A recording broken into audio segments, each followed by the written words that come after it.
علی رسولہ الکریم اما بعد، حضرات اساتذہ، علماء، باہر سے آئے ہوئے تمام مہمانان گرامی، آپ سب حضرات کا شکریہ کہ آپ نے مدرسے کو رونق بخشی، تشریف لائے، اپنا قیمتی وقت دیا۔ یہ ایک دینی محفل ہے اور اس میں جو بھی شریک ہوگا انشاءاللہ اس کو اللہ کی طرف سے اجر و ثواب ضرور ملے گا۔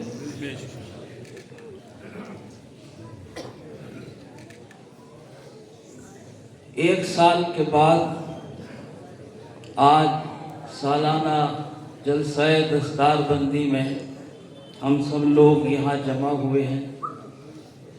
یہ موقع ایک ہی سال میں آتا ہے۔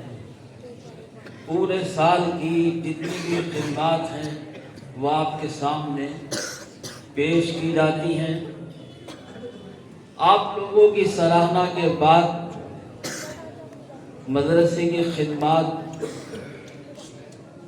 عوام میں مقبول ہوتی ہیں۔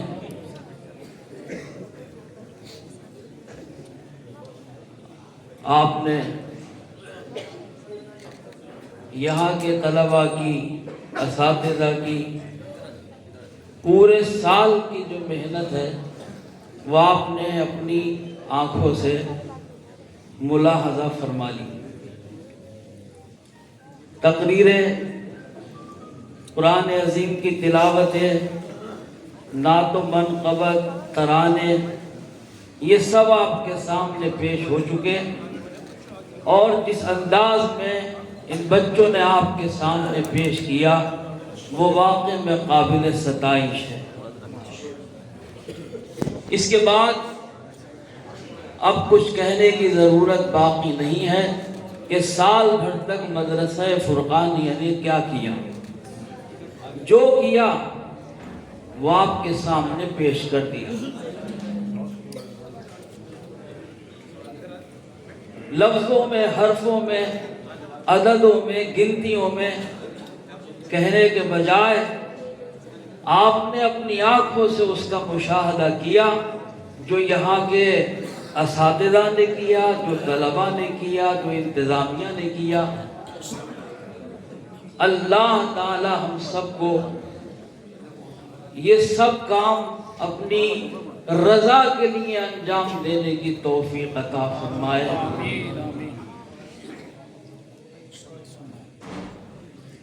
علم کے متعلق جو تقریریں آپ کے سامنے کی گئی، بس میں اپنے طالب علموں سے اور پہلے اپنے آپ سے ایک بات عرض کرنا چاہتا ہوں کہ جیسے علم آپ نے بتایا کہ روشنی ہے، نور ہے، اسی طریقے سے علم ایک غرور اور دھوکہ بھی ہے۔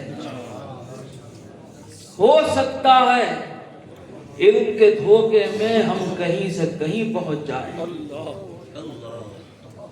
بس ہمیشہ اس کا خیال رکھنا کہ جیسے یہ روشنی ہے ایسے ہی یہ غرور بھی ہے۔ بڑے بڑے علماء جن کی آج دنیا تعریفیں کرتے تھکتی نہیں ہے، وہ بھی کہیں نہ کہیں اس غرور کا شکار ہو کر اسفل سافلین میں جا چکے ہیں۔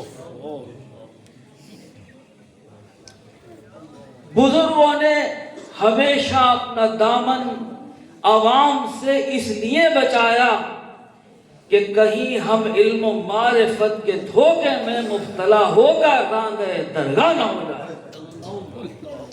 یہ بات سامنے سے تو ایک نہایت ہی کڑوی اور بد اخلاقی پر مبنی تھی۔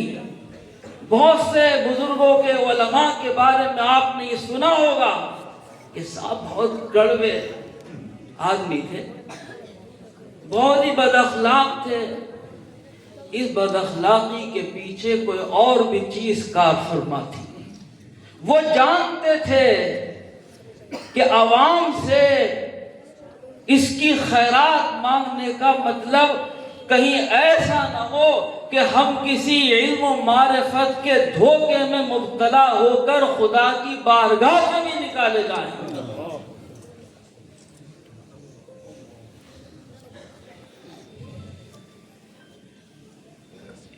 ایک شعر عراقی بہت مشہور شاعر ہیں، صوفی بزرگ، ان کا مجھے یاد آتا ہے۔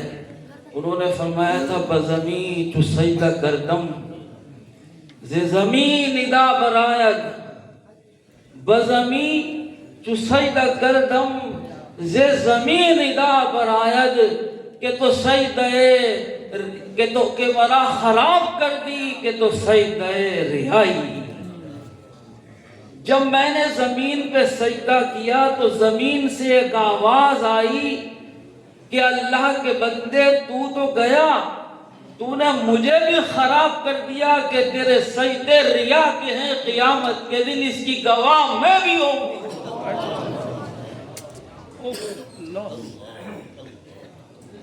یہ خانقاہ جس بزرگ کا گھر ہے وہ ہیں حضرت شاہ احمد علی خان صاحب رحمت اللہ علیہ، جن کی زندگی پڑھنے کے بعد معلوم ہوتا ہے کوئی رامپور میں دوسرا شاہ عبد القادر جیلانی غوث اعظم پیدا ہو گیا۔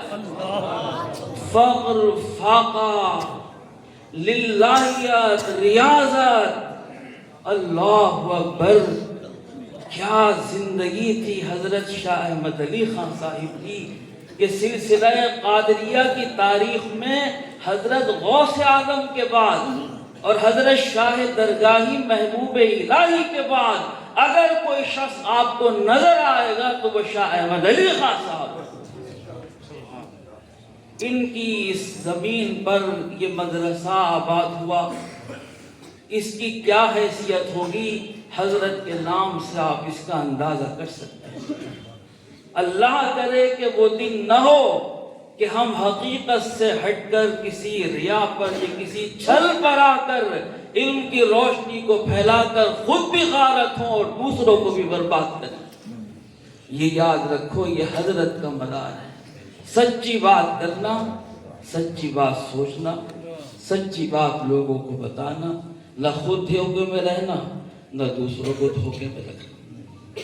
ایک بات، دوسری بات یہ عرض کرنا ہے، ابھی آپ نے فرمایا میری بھی ذمہ داری ہے، میں کھڑا ہوں، مگر علم کا ایک تقاضا یہ ہے کہ ہم دوسروں کو مطمئن کرنے سے پہلے علم سے خود مطمئن ہوں۔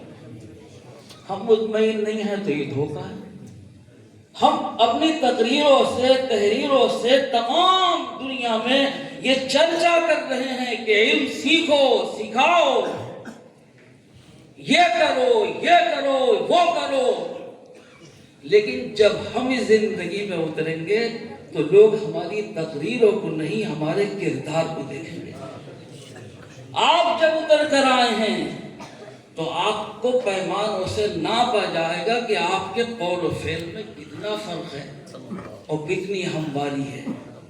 بیٹے اس کا خیال رکھنا، تو ہماری اولاد کی جگہ ہو، شاگرد ایک طرح ایک اولاد ہی ہوتا ہے،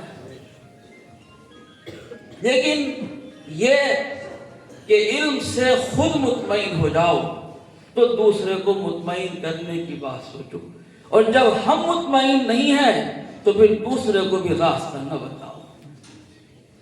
اللہ تعالی ہمیں اور آپ سب کو ہمت دے کہ ہم اس جذبے کے ساتھ اس مدرسے میں پڑھیں، سیکھیں اور سکھائیں۔ تمام اساتذہ، مجھے اور تمام طلباء کو اللہ کا کرم ہے کہ 488 طلباء نے اس سال مدرسے میں داخلہ لیا اور تعلیم حاصل کی۔ آپ حضرات کو معلوم ہے کہ یہاں 3 طرح کی تعلیمی شعبے ہیں۔ ایک شعبہ ہے حفظ و قراءت کا، یہ بنیادی شعبہ ہے جس میں قرآن عظیم حفظ کرایا جاتا ہے، اس میں ناظرہ بھی شامل ہے، اور اس کے بعد جو بچے حفظ کر چکے ہوتے ہیں، چاہے انہوں نے یہاں حفظ کیا ہو یہ کہیں بھی کیا ہو، جب بھی وہ یہاں قرات کے لیے آتے ہیں تو 2 سال کے لیے ان کو قرات و تجوید میں داخلہ دیا جاتا ہے۔ قاری فرت سلطان صاحب یہ اس کے مرکزی استاد ہیں، انہوں نے ہی اس کو شروع کیا ہے۔ الحمدللہ بہت سے کامیاب طلباء انہوں نے بنا دیے، جن کی قرات لب و لہجہ الحمدللہ شہر کے لوگوں نے سنا و مانا۔ یہ خود بھی عمدہ قاری ہیں۔ ہمارے مولوی صاحب پیر و مرشد ریاض الدین احمد خان صاحب رحمت اللہ علیہ نے ان 2 بچوں کو دیکھا، ان کی آواز اچھی تھی، یہ جب کم سن تھے، ایک قاری فرت سلطان صاحب اور ایک مولوی صفدر صاحب کے بیٹے ارشد، وہ ان کے ساتھی تھے، ان کی بھی آواز بہت اچھی تھی۔ تو مولوی صاحب نے فرمایا ارے بھائی اللہ نے تمہیں آواز دی ہے، اس کی قدر کرو، ایسا کرو تم قرات سیکھو، لکھنؤ چلے جاؤ۔ مولوی مظاہر اللہ خان صاحب کو اللہ غریق رحمت فرمائے، انہوں نے ان کے لیے راستے فراہم کیے اور یہ پہنچ گئے۔ وہ نہیں پہنچ سکے، اللہ نے ان کو پہنچا دیا، ان کی قسمت میں تھا۔ آج بہتر قاری بن گئے اور بہت سے بچوں کو بنا رہے ہیں۔ ایک شعبہ قرات 2 سال کا یہ ہے۔ ایک شعبہ ہمارے یہاں 1 سے لے کر 8 تک بیسک درجات کا کہلاتا ہے، جس میں مخلوط تعلیم ہوتی ہے، دینی بھی اور دنیاوی بھی، جیسا آپ نے ابھی سنا۔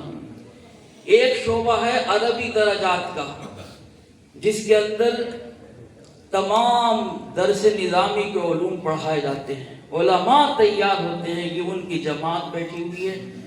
16 طالب علم اس سال الحمدللہ درجہ حدیث سے فارغ ہو رہے ہیں، 14 طالب علم درجہ تجوید و قرات سے فارغ ہو رہے ہیں، ان کی بھی دستار ہو گئی۔ 13 طالب علم مختلف درجات سے حفظ کے فارغ ہو رہے ہیں، ان کی بھی الحمدللہ 43 طالب علم اس سال مدرسے نے فارغ کیا اللہ کے کرم سے، اور وہ آپ کے سامنے موجود ہے۔ یہ ہے عربی زبان کا شعبہ، یہ بیسک کا ہے، یہ حفظ و قرات کا ہے۔ یہ تو تعلیمی ادارے ہیں جہاں صبح سے دوپہر تک تعلیم ہوتی ہے، اساتذہ پڑھاتے ہیں۔ کچھ شعبے اور بھی ہیں مدرسے میں، دارالقضاء جہاں مسائل کا فیصلہ کیا جاتا ہے، شوہر بیوی کے اختلافات، وہاں آتے ہیں تو ان کے درمیان ماحول کو سازگار کیا جاتا ہے، اور جو بھی بات انجام تک پہنچے۔ جناب مولوی محمد ایوب صاحب، ان کو شکایت بھی ہوگی، میں ان کا نام بھول لیتا ہوں۔ اس مرتبہ میں نے جان بوجھ کے عہد کیا تھا کہ ان کا نام ضرور لوں گا۔ دارالقضاء کے یہ ذمہ دار ہیں، یہ پورے مسائل کو دیکھتے ہیں، سمجھتے ہیں۔ یہ مشکل ہے، میں بھی گزرا ہوں اس سے، کئی سال تک یہ خدمت مولوی سردار شاہ خان صاحب کے بعد میں نے انجام دی، تو یہ کتنی دشوار راہ ہے یہ جانتے ہیں، اس کو کرتے ہیں الحمدللہ۔ دارالافتاء مولوی مفتی محمد مخصوص صاحب کسی تعارف کے محتاج نہیں ہیں، یہ الحمدللہ اس کام کو انجام دے رہے ہیں۔ نگاہ خوانی کا محکمہ، یہ مدرسہ کیا ہے؟ یہ پورا ایک مشن ہے، کیا کیا چیزیں ہیں، کس کس کو کیا بتایا جائے۔ یہاں ایک بات بس یہ ہے کہ جو بھی آئے اس کی ضرورت پوری کر دو۔ یہ بات ہمارے بھی پیر و مرشد نے ہم سے فرمائی تھی کہ بھائی مدرسے میں جو بھی آئے، جو بھی کا مطلب آپ سمجھیں، کسی بھی کوئی بھی اس کی ضرورت ہو سکتی ہے، کوئی واز کے لیے ہے، کوئی نکاح کے لیے ہے، کوئی پھونکوانے کے لیے، یہ لفظ میں کہہ نہیں سکتا، اب ڈر لگتا ہے کہ ذرا پھونکنے کی بات، وہ کہتے ہیں بھائی یہ پھونکوانے کی کیا بات، مگر یہ مشن ہے، روحانی بھی مشن ہے اور علمی مشن بھی ہے۔ تو مولوی صاحب نے فرمایا کہ بھائی فرقانیہ اس لیے بنا تھا کہ شہر کے عوام کو جس چیز کی ضرورت ہو وہ یہاں مہیا ہو۔ اللہ کا شکر ہے اتنے لوگ ہیں، یہ مختلف شعبوں میں خدمات عوام کی انجام دے رہے ہیں اور مدرسہ چل رہا ہے، اس کی کارگزاریاں آپ کے سامنے ہیں اور شہر میں بھی ہے۔ وقت بہت ہو چکا ہے، بس میں اپنی بات مہمان خصوصی ڈاکٹر حفیظ الرحمان صاحب تشریف فرما ہے، ہمارے سینئر ساتھی ڈاکٹر نور محمد صاحب، ان کی شعلہ بیان تقریریں اسی جگہ ہوتی تھی، شاید آپ لوگوں نے سنی ہو۔ میں کہتا ہوں وہ دور پھر لوٹ کے آ جائے، اور جس انداز پر انہوں نے تقریریں کی ہیں، یہ ایک ان کا انفرادی لہجہ تھا، اس زمانے میں اتنی عمدہ، اتنی دل نشین، اتنی تیز و ترار اور اتنی پراثر خطابت شاید طالب علم میں کسی کے اندر ہو جو ڈاکٹر نور محمد صاحب میں تھی۔ تھوڑی سی لائن بدل گئی ہے، لائن سمجھ جائے گی۔ اللہ نے ڈاکٹر بھی بنا دیا، وہ پہلے سے مولوی ہیں، ڈاکٹر بعد کو بنے ہیں، عالم ماشاءاللہ پہلے سے ہیں۔ اللہ تعالیٰ ان کا نور اور بڑھائے۔